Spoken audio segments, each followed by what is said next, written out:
السلام عليكم ورحمة الله وبركاته. ازيكم حبايبي؟ عاملين ايه؟ اللهم صل وسلم وبارك على سيدنا محمد وعلى آله وصحبه وسلم. كل سنة وانتم طيبين. المدارس طبعا بدأت. كل سنة وولادنا طيبين وبخير وسعادة وصحة يا رب.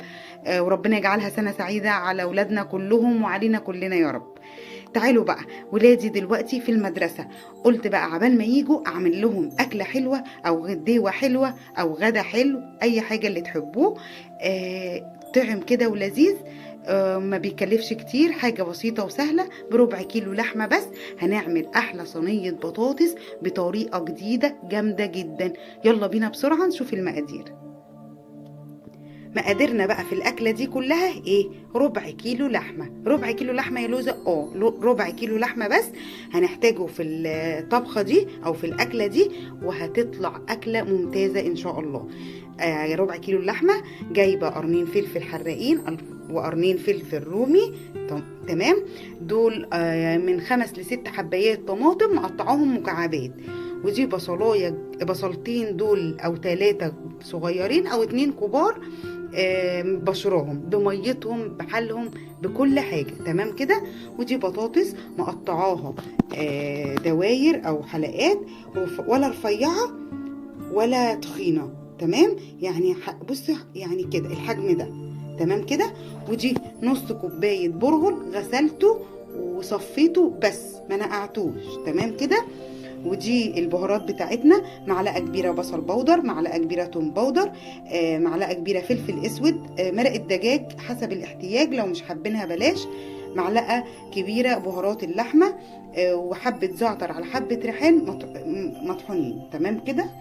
ودي بصلايه مكعبات كبيره مقطعاها. كل ده هقول لكم هنبتدي واحده واحده وهنعمل ايه. ودي معلقه سمنه على معلقه زيت مقلباهم في بعض، ورشه القرفه للحمه المفرومه طبعا اساسي.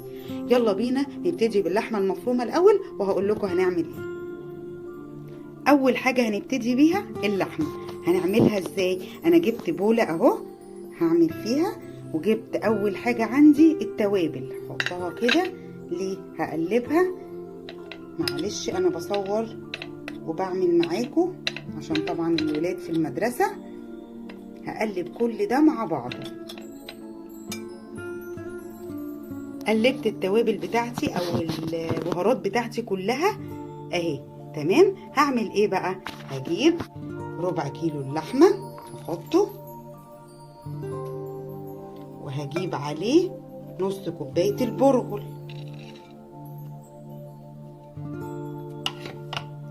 وهجيب عليه حبة فلفل من الرومي ومن الحراق. لو مش حابين حراق مش مشكلة. تمام. هنحط كده حبة كده، ونخلي ايه جزء برضو من الفلفل بتاعنا. تمام. هحط البصلتين الكبار او ال3 بصلات الوسط بميتهم بكل حاجة على كل ده. وايه تاني يا لوزة؟ نفتح حبة قرفة، رشة قرفة بسيطة.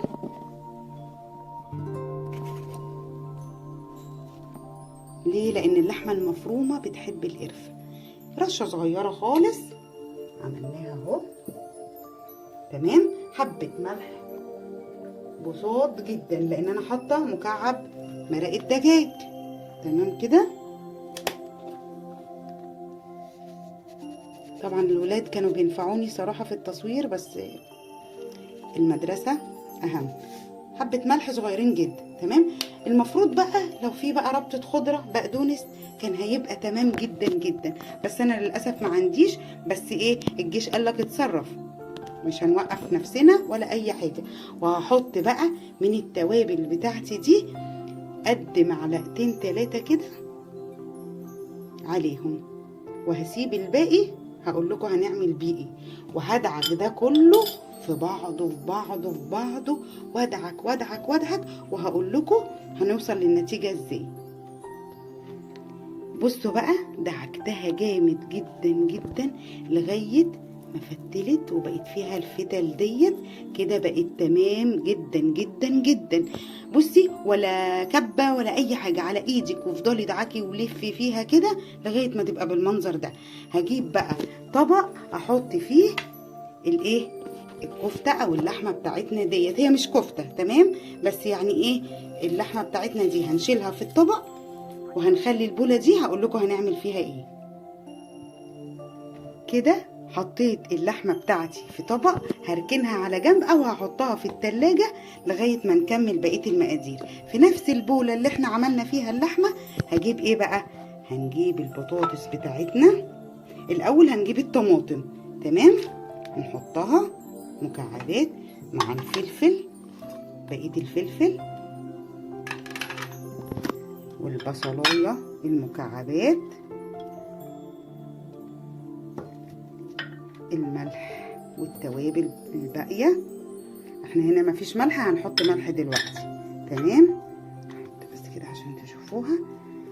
وهنحط تاني قبل اي حاجه بقى هحط حبه ملح صغيرين، وهدعك الكلام ده كله في بعضه بايدي، ايدينا نظيفه مغسوله، هندعك ده كله كده في بعضه.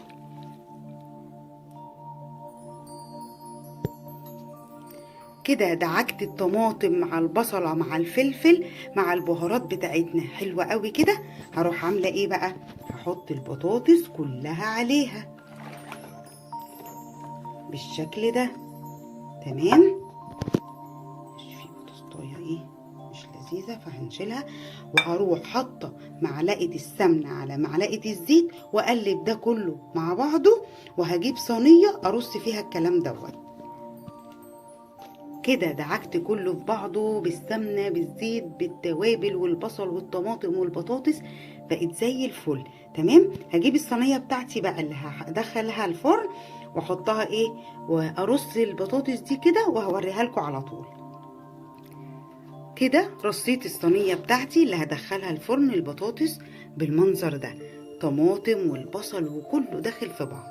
هعمل ايه بقى الخطوه الجايه، هجيب اللحمه المفرومه اللي احنا عصجناها بالفلفل والبصل والتوابل والبرغل، هحطها عليها كده بسم الله الرحمن الرحيم، وهفردها كلها عليها وهوريها لكم. كده رصيت اللحمه المفرومه اللي احنا معصجينها على الصينيه وعلى البطاطس من فوق، بصوا ماسكه نفسها ما شاء الله عليها، مفيش اي حاجه ولا سايحه ولا اي حاجه. هندخلها الفرن على درجه حراره 180، يا دوبك تفضل كده لغايه ما تتشمع والبطاطس تستوي واللحمه تستوي. هقول لكم خدت مني وقت قد ايه بالظبط.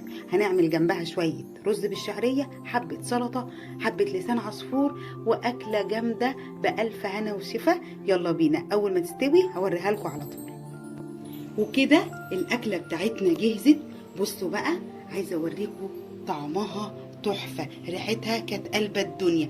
هي كشت شويه طبعا، معروفه اللحمه بتكش، بس احنا ممكن نحط معلقه بيكنج باودر في اللحمه واحنا بنعصجها، دي انا نسيتها بس تمام.